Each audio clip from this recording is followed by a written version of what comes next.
When I was in corporate America, there was one word that was always on my mind, and that word was legacy.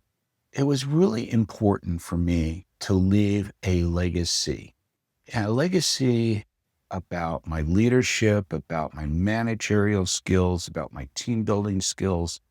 I mean, this was so important. I even went out and at the age of 50, when I was working there, did a master's degree. I enrolled in a graduate program. I was doing that for 18 months at night after work and on the weekends. This was so important for me.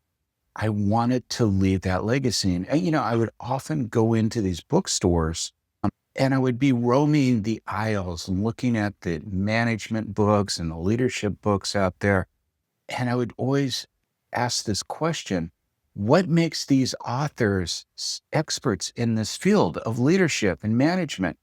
What is it that they know that I don't know? I had a bachelor's degree in management and I thought I was a pretty good manager. I hope so, but I wanted to even be a better one. I wanted to learn the secrets of leadership 201 instead of 101 leadership. And so I went ahead and did that master's degree. And after I left corporate America, I left it after working in the field for probably close to 40 years.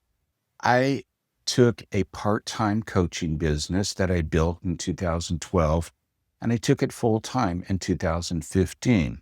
And once again, it was really important to me about leaving a legacy. I wanted to be the best career coach that I could be. I wanted the referrals and I wanted to be known for this. I wanted to create that legacy. And then when I left that and I started doing this YouTube channel and now I'm doing videos on retirement, and I also have a few videos out there on photography. I've been thinking about this legacy word all over again. And I realized that it was never something that was going to be a permanent thing. Legacy is not about being remembered forever, although that's what I kind of want it to be, but it's more about the impact we make in the moment.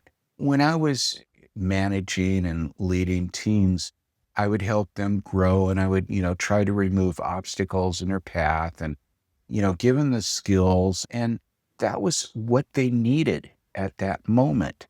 And I'm sure that at that moment of time that I made a big impact in their lives. Believe I did. I remember first time I had an assistant manager become a manager back in the banking days and other promotions in technology, even the hiring of individuals. I recognized that wasn't really leaving a legacy. It was just making a very important impact at that moment in time for those individuals. And that's what they needed back then. And then when I was doing the career coaching, I realized that it was providing them the tools and the confidence to go out and get that job or that raise, finding a new position after being unemployed for 6 or 7 months. That was something that was impactful in their lives at that one moment. But I guarantee you, I mean, just as much as the people that might remain in the company that I worked for 10 years ago, and there's not very many, I'm probably just a faded memory now. And I'm pretty sure that as my clients from career coaching have been working for a number of years and probably a distant memory in their minds as well. I did make very positive impacts at the time that they landed their jobs or at the time individuals got promoted or learned a new skill set, whatever. But legacy, again, it's not something about being remembered forever. It's more about the impact we make at that moment. And that's what I've kind of learned. And so today I am doing a YouTube channel. I'm talking about retirement. I do some photography out there. I do some videos on how to do something in photography. I talk about that. And granted, YouTube might be here for some time after I pass.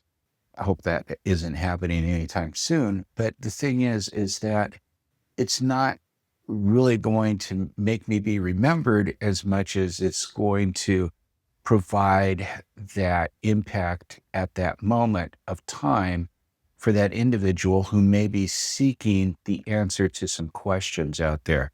I still have all of my career related videos out there. Maybe that person wants to know, should they be doing a 1-page resume or a 2-page resume? And I have a video out there that can answer that question. It's not something I'm going to be remembered for, but that video can certainly make an impact in that person's immediate moment. So if you're struggling with this whole legacy thing, I encourage you to just really kind of stop thinking about it as something that's going to last forever and rather look at it not so much as monumental, but more about the moment. I hope you found this video helpful, inspirational. And if you haven't done so already, please make sure that you subscribe to this channel, as I do upload new videos every week, and I'd hate for you to miss one. Thanks a lot for stopping by, and I'll look forward to seeing you next week. Take care.